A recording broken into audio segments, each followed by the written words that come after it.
So like if you're trying to change the subconscious beliefs that govern your life with 5 to 10% of your brain capacity, mate, you got to be on point every single day. You know, like people laugh at me for waking up at 1 o'clock in the morning and having this crazy fucking routine. You know, but man, I've had 30 prior to doing this 3-4 years of this reprogramming.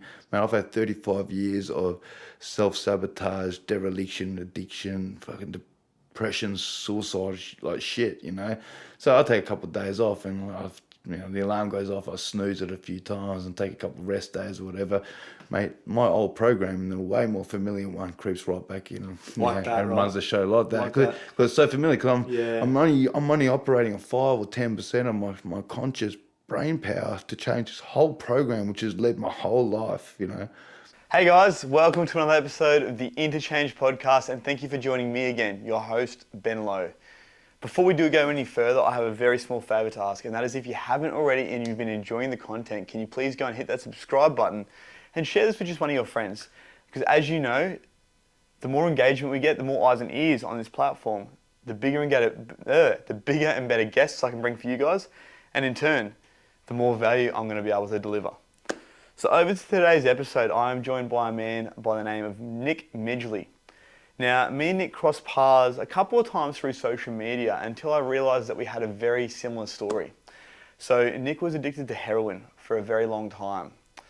This was something that was taking the life out of him. It meant that he was turning to crime. He was doing things that were probably less than ideal for his health, for his safety, for becoming the best version of himself. And after having a big wake-up call, a big moment of realization, Nick was able to turn his life around and is now actually running a very successful drug treatment facility down in Kingscliff, which is a place in the northern part of New South Wales. This is living proof that it doesn't matter what you've been through or where you're at. There is always a chance to change, and there's always a chance to turn your life around. So if you're struggling out there with drugs, alcohol, or addiction of any kind, listen to this podcast because I guarantee you will get what you need out of it. I'll see you over on the episode. Nick, appreciate you coming on, brother. My pleasure, bro. My pleasure. Thanks for having me, brother. Thank you. My absolute pleasure, bro. Now, we've got very similar stories. Man. You know, you had a bit of a background in boxing, struggling with addiction, struggling with relationships, all that sort of stuff as well. Yeah. As I was myself, but I got into boxing after the addiction, man. And I think this is something that I see coming up a lot for a lot of people I speak with. And it's either they were a fighter and they turned to addiction, or they've come from addiction to fighting. What do you think the correlation is between those two?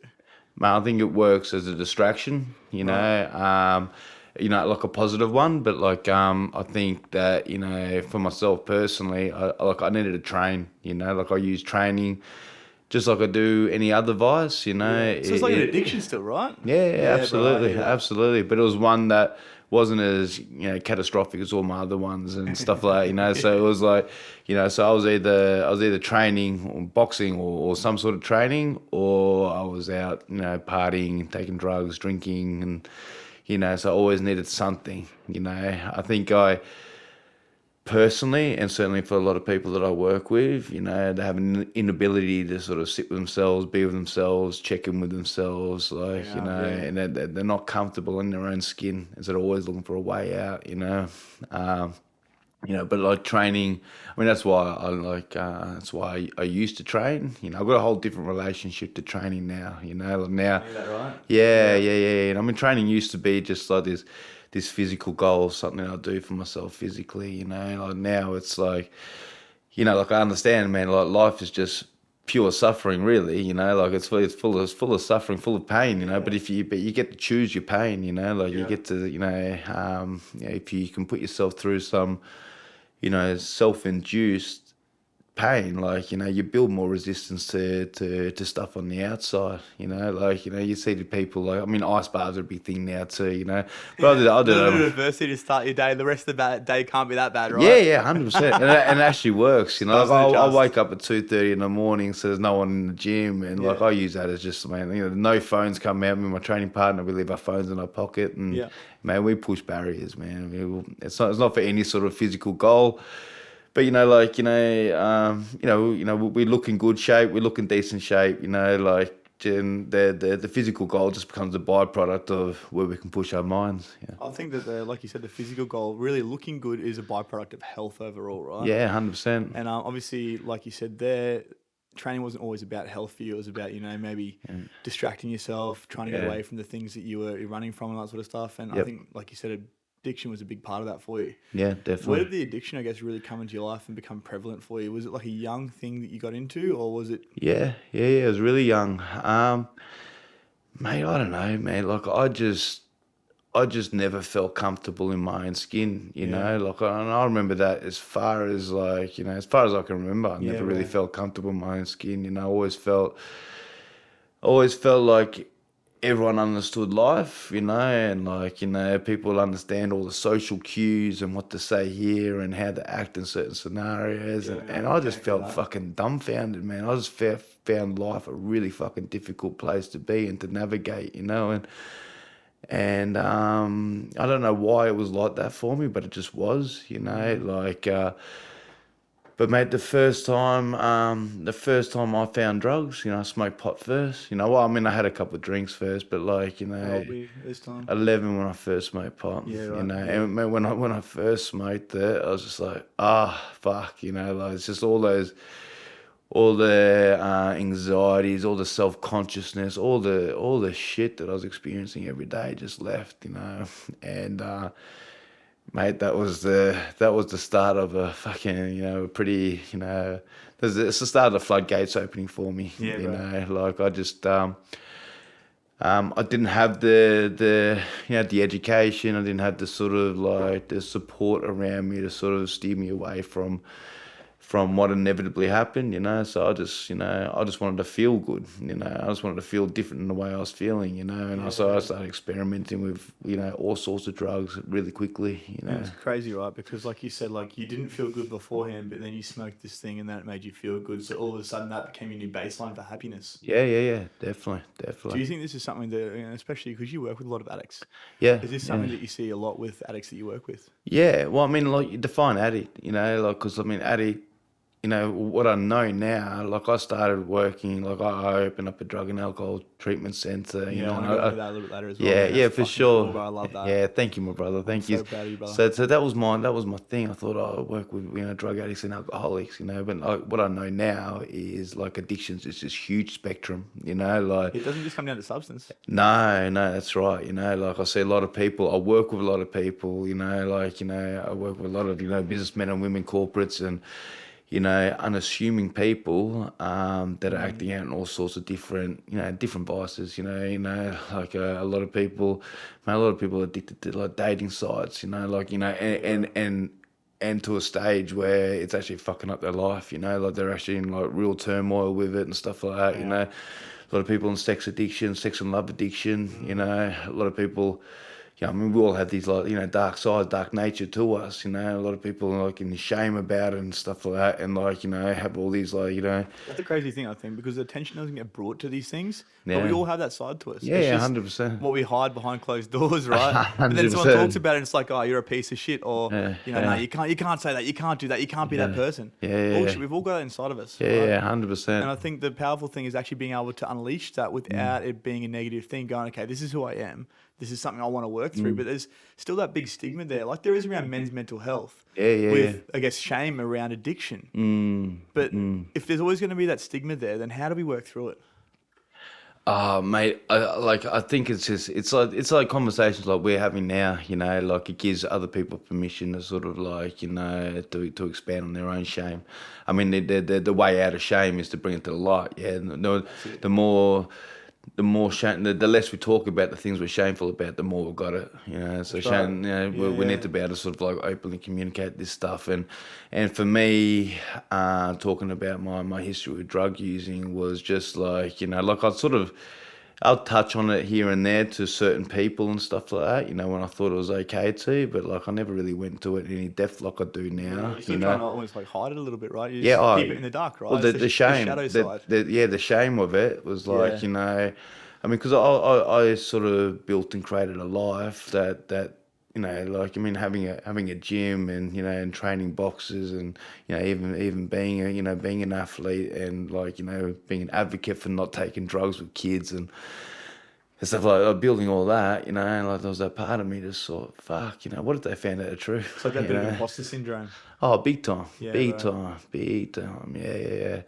Yeah. And when all my stuff ended up coming out, and it got sort of pushed out of me as well because when I was going through my separation with my wife and stuff like that, and people realised we weren't living together, and like and I wasn't in good shape. I had a heroin overdose where I couldn't walk for a couple of weeks, and and I wasn't in good shape, and people putting all sorts of stories together and a lot of false rumors, and so that was my motivation to sort of come out and talk about my stuff, because I thought, fuck, like if people are going to talk shit about my situation, I'm going to tell them the truth, and then they can at least gossip about the truth, Might as well like, come from the horse's mouth. yeah, well, that's right, exactly right. So Yeah. like, I did that, and and that was my escape out of shame. Like, I never thought I could comfortably have these conversations like I'm with you now, because man, I was imprisoned by my own shame, my guilt, my remorse, and stuff like that, and it kept me so locked into this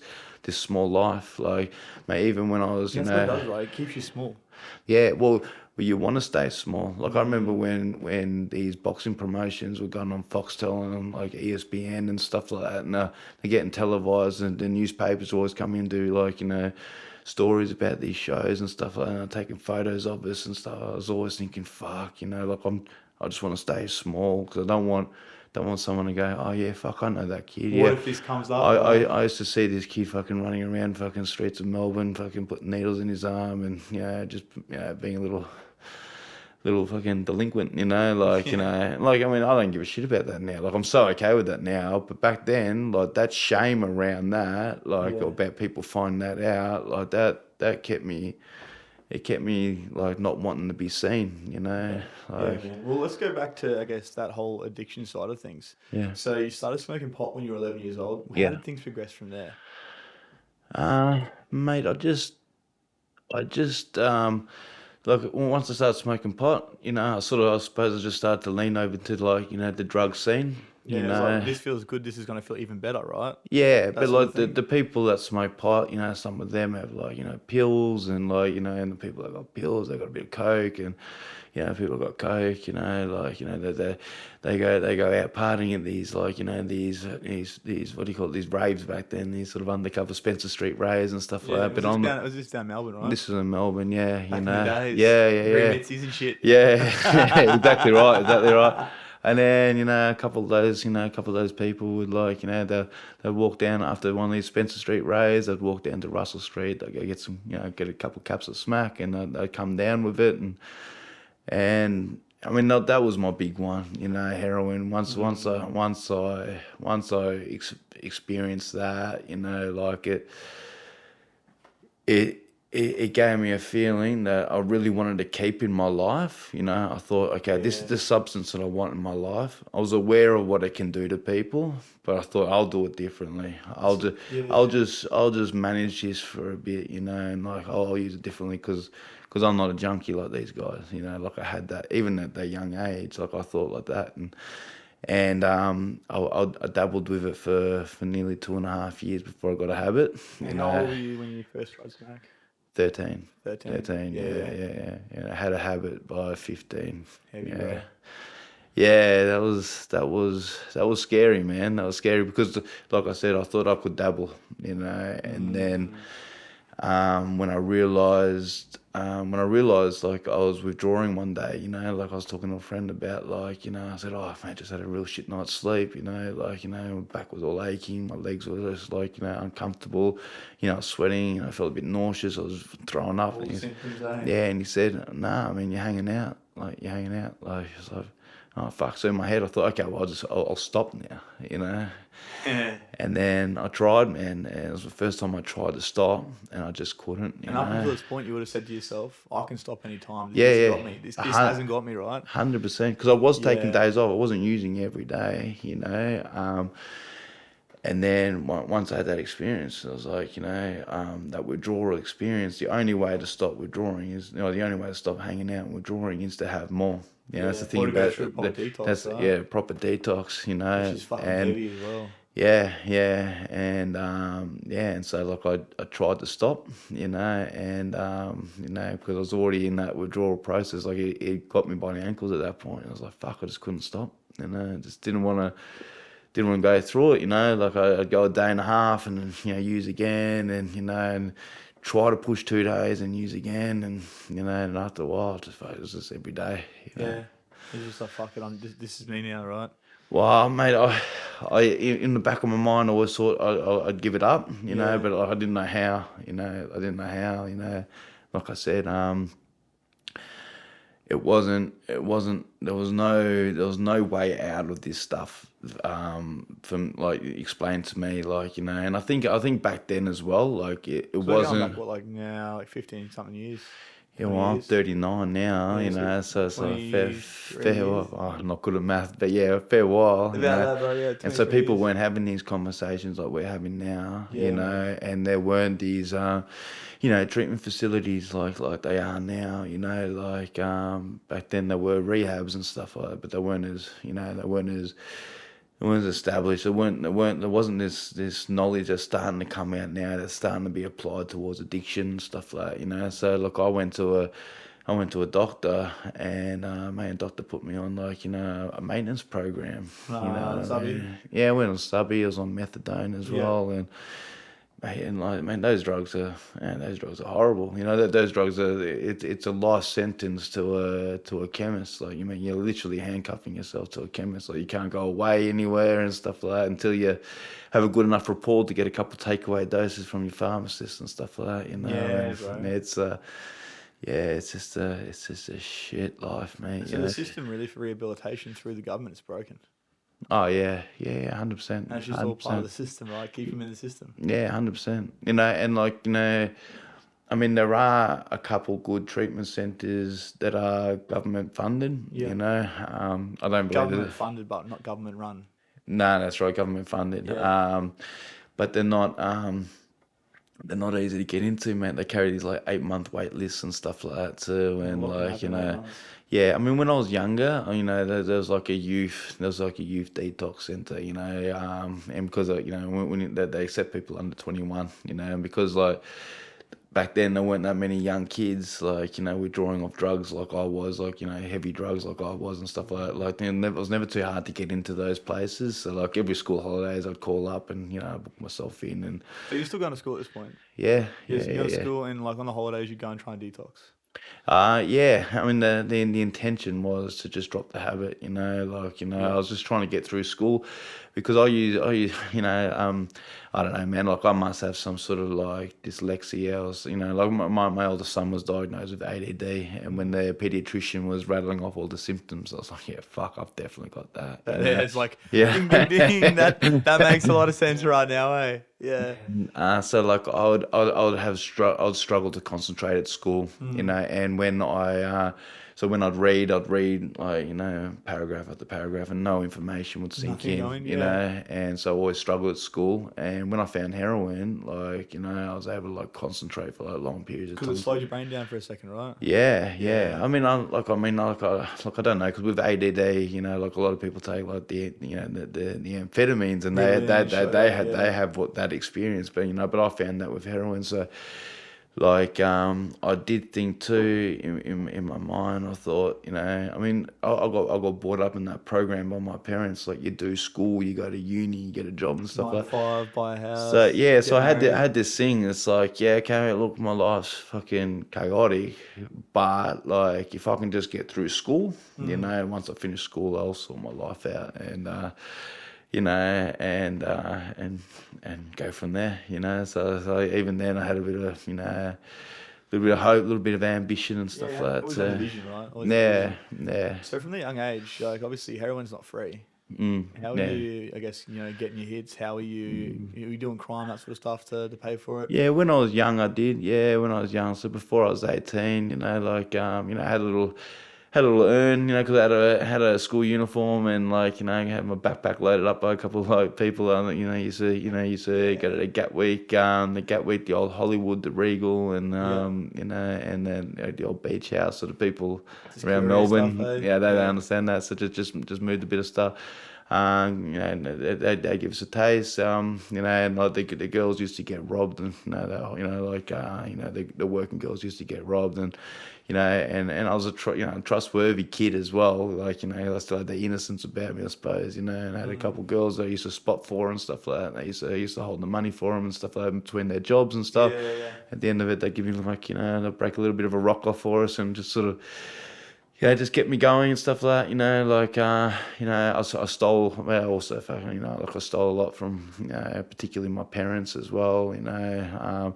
Did a lot of, breaking in and, got arrested quite a bit as a kid for just like, desperate crimes and stuff like that. Yeah. But man, when I was 17, I got taken overseas to Sicily by someone I was knocking around with at that time. And he taught me he taught me a couple of trades, and he taught me how to pay bills. He taught me how to pay rent, and he showed me how to cook and clean and teach me all life skills. And so when I came back, I became a really well paid tradesman at a really young age, and so I sort of. So that was almost like your ripcord, bro, like your escape route, right? He sort of took you out of that life a little bit and got you into, I guess, real world. Well, it didn't stop me using. It didn't stop me using. Like I still use drugs. I had big breaks from 'em and stuff like that. Yeah. But if it wasn't for him, I would have gone down that road of lots of prison time, just doing the fucking crime, Because I couldn't hang out, like I couldn't withdraw, so like I was lucky enough to sort of go on jobs that to earn the amount of money on square meter paving rate, subcontract rates on the weekend, and work full time on EBA rates on these union sites in Melbourne. So I was a young kid making fucking really good money, but even then, like all my money was just going to sticking needles in my arm, and like, man, I could have, like, I look at like what property prices cost back then. Right, Mate, like, oh man, like I've got golden arms, man. Oh, bro, I used to sit but- there like when I was locked up, and I'd sit down and think, "Fuck, I was putting like $2,000 a day through the pokies at one point in time. For like a good year, 2 years." Yeah. It's crazy, hey. And you think about it, it's like fuck, but at the same time, man, like we wouldn't be sitting here where we are today if it wasn't for that. Yeah, no, 100%. And look, that's the thing too. Like, look, I don't regret anything in my past now. Like I look at that like now. It's like, because even when I'm raising, because I'm a father of two kids, I've got an 18-year-old as well. And when he was going through his stuff, his drugs and his all that stuff, that part of me, it's like, the old parent. The old parent in me would have tried to make his environment safe. Like, I would have told them who to hang around with, who not to hang around with, maybe moved them from the area. Like, I would have tried to sort of like manage the environment. I realised now it's not about that. It's about showing your kid how to be strong in this world, how to be resilient in this world, and how to sort of like, battle adversity and sort of like, come out the other ends and learn your wisdoms from your mistakes and stuff like that. Let them make the mistakes so they can actually take the wisdom from it. Because the human condition is 100%. we can't learn from other people's mistakes. We can only learn from our own, right? 100%. Unfortunately, because fuck, I would have learned a lot of lessons a long time ago. 100%. But maybe what I've learned through my adversities has just been, mate. It's just been. I wouldn't have been able to learn that any other way, So, I'm so grateful for it too, man. So grateful for it. It's powerful to be able to sit here now, like all these years on, bro, and actually be grateful for the hard shit in our lives, man. Because there's so many people that are still stuck there, stuck in addiction or stuck in a shitty situation that like they can't see the light yet. But when you get through that and you realize that, okay, cool, this is a wake up call for me to stop making those mistakes and actually start making some big changes in my life. They can look back on that and go, fuck.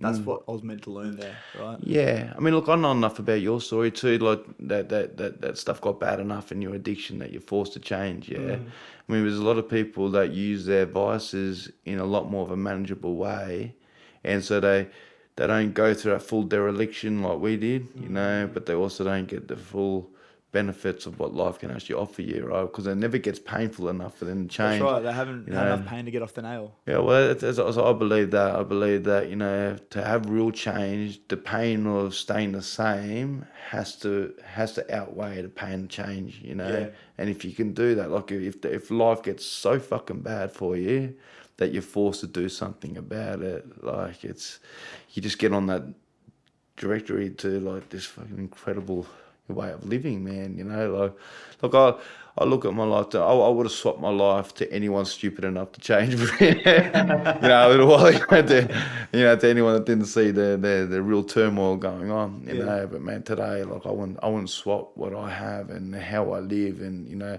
there's a lot of people that got a lot more money than me and a lot more stuff. You know, but mate, like my life is so fucking perfect internally. Like I'm able to live such a beautiful present life. You know, I don't have millions in the bank, but I've got enough. You know, I've got a roof over my head. I've got cars to drive. My kids are fucking happy. My kids come to me with all their stuff. They feel comfortable enough to talk to me and like stuff like that.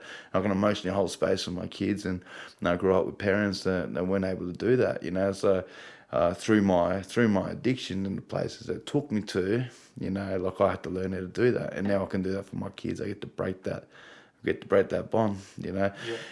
I never had a successful relationship in my life. I certainly never got role modeled one. You know, I came from broken families, and I looked for mentors that showed me that, you know, masculinity was like all about like beating your wife and like, you know, all that shit, all the bitches and that sort of stuff. Yeah, all that shit, bro. You know, and so like I had all that shit role model to me, but like through you know my adversities, you know, like I learned how to like, you know, how to sort of be able to hold space not only for myself but for other people as well. You know, now I get, you know, like I can be in like a conscious relationship now and commit to a person even with like all their, you know, what do you call it, all their flaws and still love them anyway, you know, and like, you know, and realize that this is like, you know, a two-way street, you know, provided we commit, we can work through, you know, anything, you know. And also when we work with people, particularly like myself, and, you know, I don't want to drop my partner's name in, but my partner, both got abandonment stuff, you know, like our families sort of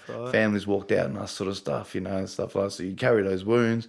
Mate, unless the other person's committed to you, you know, like you just shield up, you know, like, you know, so being able to sort of like, you know, be able to workshop that stuff with you know, with my partner and other people noticing that now. Like my friends they're all in these dysfunctional relationships, and they're seeing that, you know, me out of all people being able to like, you know, live in a, you know, healthy relationship. And they're now coming to me for like relationship advice. I don't think anyone would ever come to me for relationship advice. It's crazy, right? Yeah. Because of your past experience with what a relationship was to now knowing what a relationship should be. Yeah.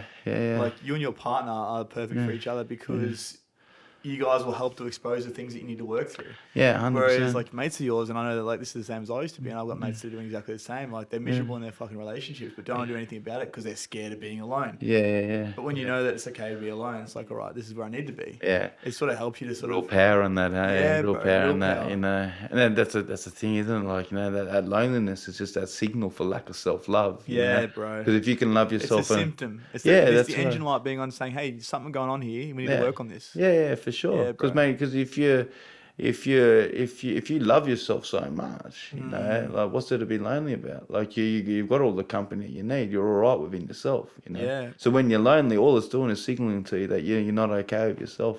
It's a chance to check in, right? It's a chance to check in and go, but people don't want to because it's uncomfortable. So people like, you know, I mean, nothing more validating than when you're getting like, you know, I love you messages from the opposite sex, you know. That's what it is, right? It's external validation because 100%. most people, and myself included, this is something I'm still working through. Yeah. We struggle to internally validate. Yeah, 100%. That's a process we all go through, right? Definitely nowhere near where I used to be, like where I had to have a girl with me at all times because I didn't know how to validate myself. Yeah, 100%. And I think a big part of that was probably prison because we didn't have that nurturing, that care, or anything like that when being in prison. You know. Yeah. That was definitely something that sort of, I guess, stopped me from. I guess led into me needing to have that external validation. But I mean, when you start to realize that you've always been enough and you are enough and you always will be enough, it changes the dynamic because you don't have a need for anyone else. But when they come to you, and you can help to elevate each other. It's so much of a more powerful relationship. That's right. And they come to you when you're in that space, like, I mean, you see it. It's like you see, particularly in men, when men are in that space of loneliness, like they're desperate to find a partner They're and stuff seeking, like they're not attractive. They're seeking, and Yeah, like bro. it looks desperate. It looks, and women feel it like that's like arc, Yeah. just. And then what do they attract? They Ego attract women that are the manipulation. same. Yeah, that's right. They get transactional partnerships That's and it, yeah, relationships and stuff like that. But when you actually get to a stage where you're like, fuck, I'm good single now. Almost momentarily, you get this influx of like, interested women in Funny you. that, isn't it? It's a real attraction thing. That's why, man. I do a lot of work around like law of attraction. Like I understand now. Like I understand a little bit. Like I'm only just diving into it. But like I've got been really sort of like blessed to have like mentors that have taught me about like the energies of life. These laws of life are laws of attraction, laws of attachment, laws of nature, laws of movement, and like and we're governed by these energies around us, man. Oh, And man. if we can like learn 100%. from our emotional cues and not fight with these energies around us, not try to manipulate outcomes, sort of just go with the flow, so to speak. If we can just live like that. We get the relationships we want. We get the opportunities we want. We get all the money we ever need. May not be the money we want, but we get everything we need. All our needs get met. All our emotional, spiritual, and physical needs get met. Man, we live perfect.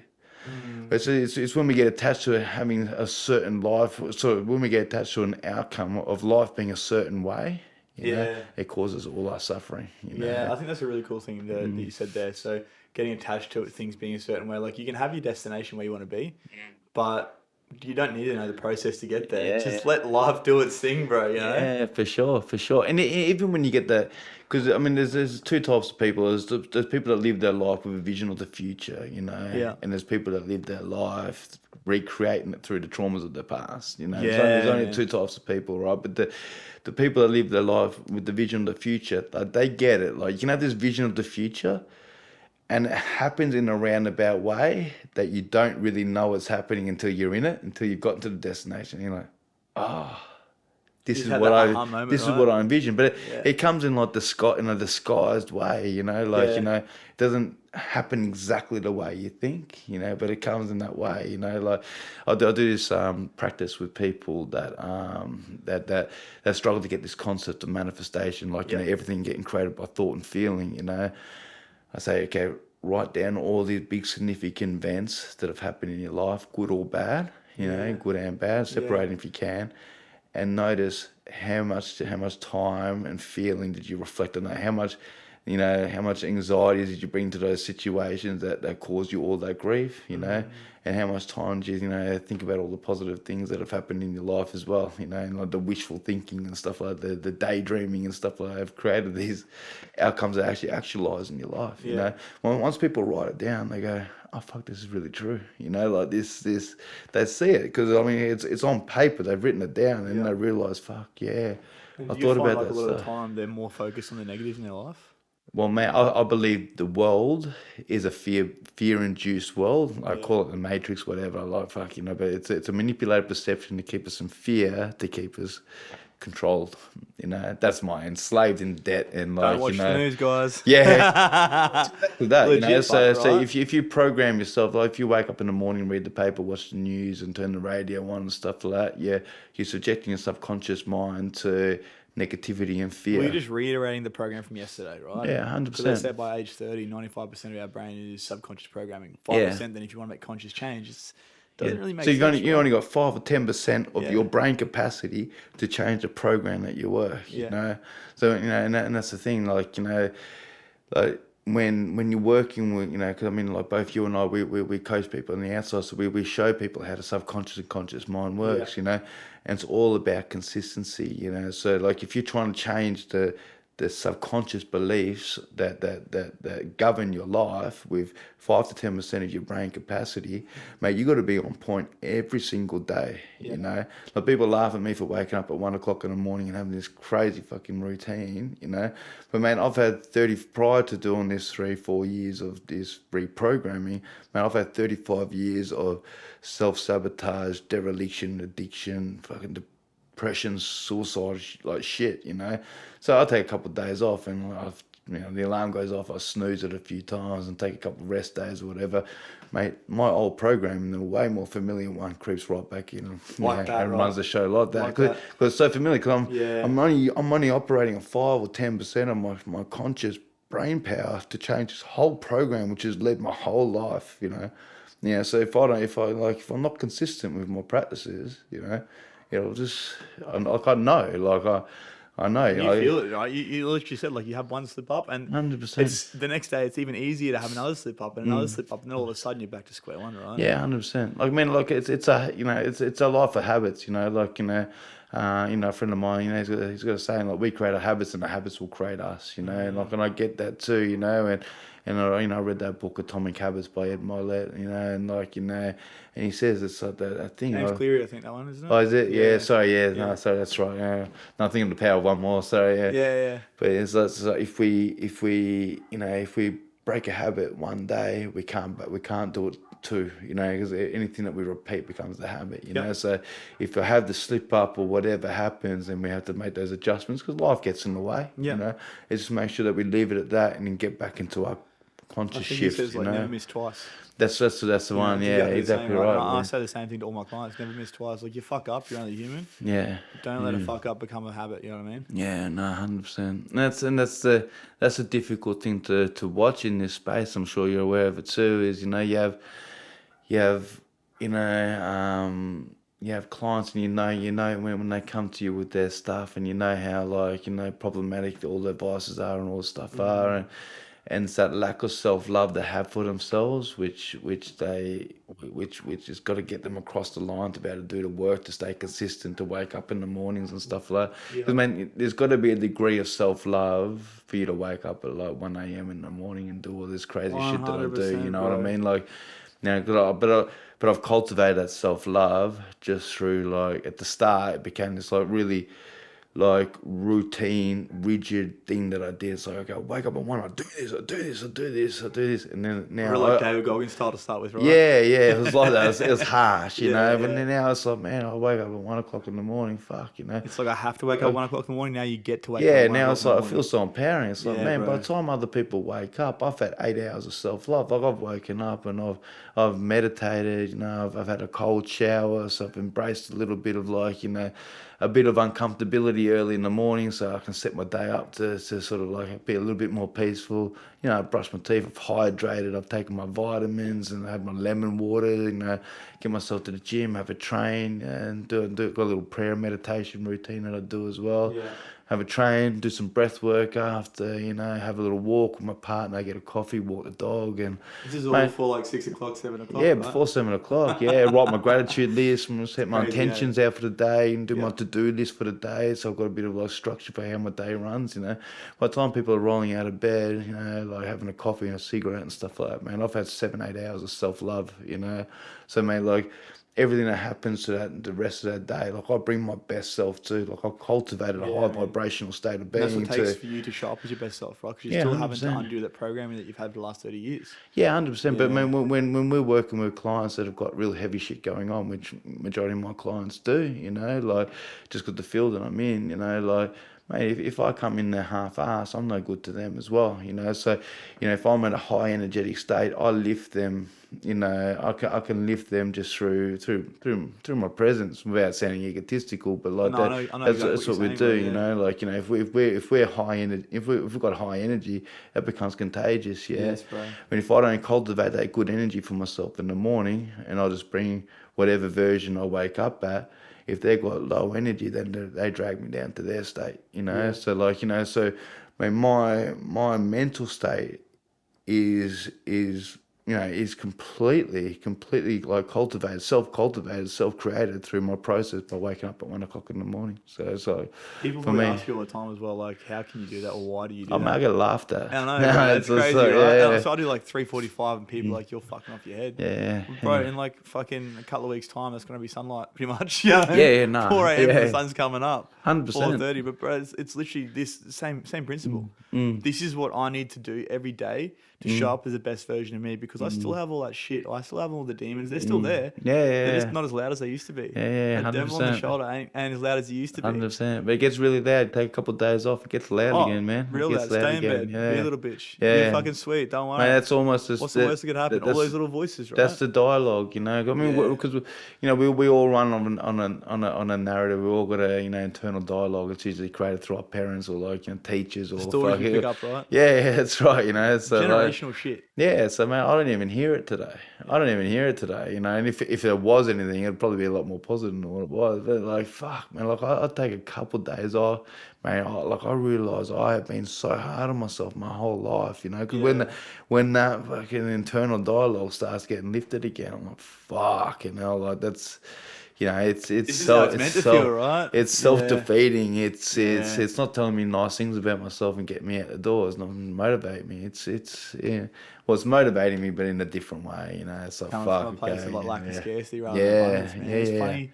We're actually talking about that because birthday weekend just gone. I had a few drinks. I don't drink often, right? Yeah. Had a few drinks. Yeah. And yesterday, Monday morning, I woke up and the whole day I was just like, what am I doing? Am I meant to be doing this? This is like all the questions, right? And then today I said, morning routine was out the window. Out the window. Yeah. This morning got up and I had that little bitch voice again. It was just like, just stay in bed. I snooze that alarm. I don't ever do that. Yeah. But I was like, no, I need to get up. I need to take myself to the beach. I need to meditate. I need to do my breath work. I need to do my journaling. Then I need to go to the gym and then come back for a beach walk before boxing, right? Yeah. And I was like, I need to make this happen. Yeah. And I was driving back from boxing and I was driving across the bridge over here at, from Paradise Point to Hope Island. Yeah.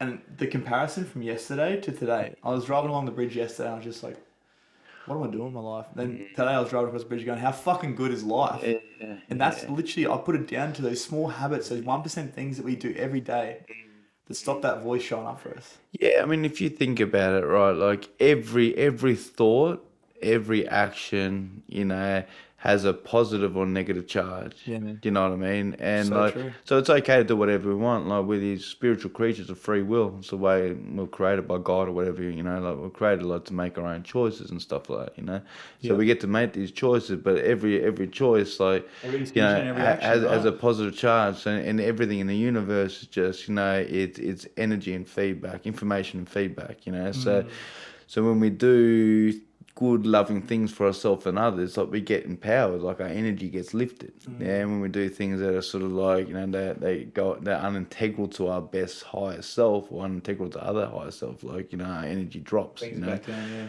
And so, like, I mean, and I've got this big thing I always say to everyone, like, nothing is inherently good or bad. Like, alcohol isn't good or bad, it's our relationship to it which makes it good or Context, bad, you know what I mean? Yeah, 100%, 100%. I say the same thing about food, right? Like, there's no good or bad food. It's just context. If Yeah. you're trying to lose weight and you're eating fucking cookies every day, Yeah. it's probably not great. Yeah. You know what I mean? 100%. But it's not just like food or it's not just alcohol. It's everything, right? Yeah. Depends on the context. There's no good or bad situation. Yeah. It's just what you take from it. I mean, for someone like, for you or I, for you and I, like if we have, multiple big nights drinking or something like that, like it's out of alignment to what we do with, in our lifestyle. That's it. And I believe that you can do whatever you want as long as it aligns to your values and aligns to your lifestyle, but I honestly believe if you're not in alignment to what you're trying to do, you have to rely on manipulating the physical world and doing these manipulated marketing techniques to try to snag clients and stuff like that, mate. And Like it's I don't from a place of, it just doesn't feel nice. yeah, That's the I don't market anything I do, Like Yeah. I'm a capacity of my clientele. I'd see as many people as I feel like I can fit in. I don't overextend myself, and mate, it's a really cruisy life to live, Well, I say cruisy, I mean I've got my staff, like it's busy, but I don't have to rely. Everything comes to me through attraction, because I stay aligned to what I do. Like everything I'm telling you and talking to you now, like I live my life like this, mate. Like, mate, people. But people could put a detective on me and stuff like that, man. Like, I don't care. Like, I've got my dark shit too, like, fuck, whatever. But, like, none of that's secret anymore too. Yeah, Like, you've mate, aired that dirty laundry long ago, bro. I'm an open book now, man. Yeah. No one can have any dirt on me now, man. Yeah. They can throw my past at me now. I don't give a fuck, Yeah, like, man. it's a really freeing place to be now, man. It's beautiful, brother. It's actually really beautiful, inspiring to be sitting here with you having this Yeah. conversation, bro. Because, like you said, it's only been 4 or 5 years you've been on this path, right? 4, yeah, 4 not years, even, man. bro. Not even like 3.5, yeah.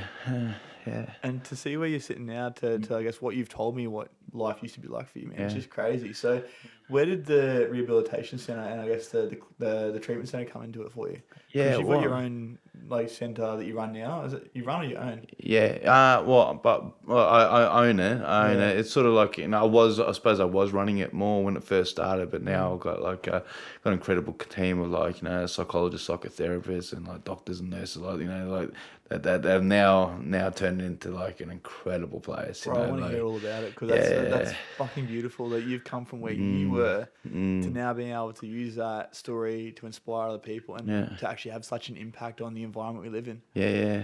Nah, thanks, bro. And look, essentially the way it started, my initial thoughts of it was to have like a fitness based, like, drug and alcohol rehab. It's sort of going to be more like bring people in, get people really fit, get people eating well and stuff like that. And that was where I was, and that was my limited view of what recovery was, and you know what I mean. And like, and I still think that's a lot better than what a lot of other people are pushing, But like, because like, and I almost believe this was like some higher thing that happened to us, man. I had this really humbling relapse, which took me down this path where I realized, there is so many different ways to get around addiction and to view addiction in this whole different way, rather than sort of like seeing it as like, rather than separating drugs, alcohol, like, like heroin, ice, alcohol, whatever, it's looking at the substances like just a way to distract and like, and how we feel when we remove the substances away and stuff like that. And we limit the phone time and stuff like that, so people aren't regulating through social media and stuff like that. So Because all these, they call them addictions, right? I try and reframe that with my clients. I say something that doesn't serve me any longer. yeah. Because that's all it is. It's we all have addictions. Every single one of us on this 100%. fucking earth have addictions. 100%. But it's up And to the us phone's whether a big one. huge. Phones are a big Blue one. light, yeah. So when we take people's phones off them for a period of time, all the uncomfortable feelings, which are the unprocessed traumas and the unprocessed fucking, feelings and suppressed feelings and stuff like that they've had for so long, start to resurface. It's funny, right? You say that because you see people walking on the beach. I did this morning. Yeah. And like, so for half the beach walk, I was messaging clients and I was doing my voice notes. That's just like part of the process. But on the second half, I was walking back by myself, phone in the pocket, just looking around, making eye contact with people. And the amount of people that you see, they see someone coming, they pick their phone up and look at their phone, or they're on their phone while they're walking on the beach by themselves. It's like they want to be distracted. They don't know how to be at one with themselves. Yeah, because of the same thing. It says uncomfortable things. Or like the world has created such spiritual turmoil for us. Yeah, because man, we all have this like individual need to live life a certain way. Like our soul pulls us into a way of living that's innate to us. Yeah. And because we've been programmed to live these lives, where we go on this economic shit fest, we get slotted in these jobs that that we're educated enough to have someone put a fucking dollar value on us and stuff like that, and we get enslaved in there to pay our overcapitalized mortgages and stuff like that. Because we've lived like that, our spirits and our souls aren't happy, man. And so like they need to be just distracted, so that they're on social media, on their phones, they're drinking after work and stuff like that. So when they come to us, we take distractions away and allow the soul, allow the spirit to come back out and start to run the show again. And once you start to listen to what's actually going on for you inside, like, mate, you have to go on that track. You realise it's not even an option, like, if like, mate, like, I mean, put it this way, like when I opened up the rehab, I had this experience, I was like, fuck, I've got to do this, right, but I was still in the gym at the time, like, like, I mean, I never had to look for personal training clients. I can make pretty good money just like, doing that. And I was it wasn't fulfilling your purpose, right? No, no, and I like I was going through a divorce at the time as well, so my head thought, fuck, you got to rebuild again. You got a business now where you're making good money, you're well respected in the industry, you can make, you know what you're doing, you don't have to think about what you're doing, and you're in income. It's like, but my fucking soul, my spirit was going, no, this isn't for you anymore. This is what you got to do. I just got pulled in this direction, man. Like, I was like, I can connect with that fuck it. story all too well. Yeah, I Bro. was just like, man, I don't know. Like, I just got to have faith and that this is what I'm meant to do. So I sold my gym. Just so there was no more attachments. I sold my gym. No and backup plan either, right? Nah, no backup plan. Cause I believe you got one foot in, one foot out. Yeah, You yeah. never, And you're never going to succeed at you that, never right? succeed. Yeah. You like might do mediocre. yeah, you need to sort of like, light the fire on your ass to get moving, and Yeah, bro. and that I did, man, and and it's working out really well now, man. Yeah. So, do you have like a certain demographic you work with for the clinic, or is it just open to anyone that's struggling with No, their it's open. demons? It's open to anyone. It's open to anyone. I mean, look, we're a private rehab because we wanna use So no government funding whatsoever. no government funding. So we I love because that. we want to use our model. I mean, the only thing about private rehab, though, even though we're on the cheaper end of private rehab, we're still $45,000 for a month. Like Yeah. just because all the overheads of the clinical staff have to get paid by us. Of course. And so that's the heartbreaking thing about, like, you get these phone calls of people wanting to come in and get treatment, and like, I totally understand it's over budget for for a lot of people too. So that's why this coaching stuff's great. 'Cause I can work with people for longer periods of time on on a coaching level and stuff like that, which makes things a little bit cheaper. Yeah. And also, like, I'm hoping that in time, like, we can collect enough data to show that this model, like this like holistic sort of more healing model, or of healing addiction, or healing the traumas around addiction, is actually more beneficial, and hopefully in time, like, this stuff gets the government funding, and this stuff becomes like, a private rehab that will get covered by private health insurance and stuff like that. 'Cause at the moment, the hospitals are, the psychiatric model is, and I'm not chicaning that either. Like, I think there's people that need that psychiatric Definitely a treatment. place for it, right? Yeah, definitely a place for it. But I just think, addiction's so broad. Like, there has to be other options available for more people. You know what I mean? Like, Funny you say that, right? Because it's the same as like schooling, yeah. Like going through school, there's just this one model that works, and if you don't fit into the schooling model, then you get cast out, and you're a shit student. You're never going to go anywhere. You shouldn't do anything. Yeah, But we all then learn different ways. That's man, right. So it's the same with addiction, right? Everyone, like you said, it's such a broad thing, and there's just this one model of like psychiatric treatment that works. Or not that works, sorry, that they've sort of pushed down that apparently works for everyone. So what sort of separates your model from, I guess, your typical psychiatric model that you find in like a government-funded facility? Well, but the same way you just spoke about, so like a good teacher will teach the kids the way they learn, so, and we do like individual based treatment plans, So do you do like a needs analysis for every person as so they come in? every single person that comes love into that. our treatment center Yeah. has their history looked at, and has a treatment plan to get their goals, and to get their provided goals. So although they share the space with other people, like, they're on their own journeys. It's not just all come in, do One this size fits all, program, yeah. and we'll flee you out, and, like, and we'll hope for the best. It's And like, how many times do you see that old model, right, of rehabilitation working while they're in the environment, but as soon as they get back in the old environment, they haven't dealt with the issues, the traumas, or the fucking things that are causing them to be in that place in the first place? Yes, they've addressed the addiction to some degree. because it's not very individualized to them. Yeah. You know what I mean? Like, you talk about, you talk about triggers on a general level in a group, and that, unless the people can, like, apply it themselves, like, interpret it to their own lives, then it won't work for them, But when you have, like, like an intimate space with a really intimate sort of, like, program tailored for their scenario, and how triggers may look for them, and, like, and if this happens, this is how we can react.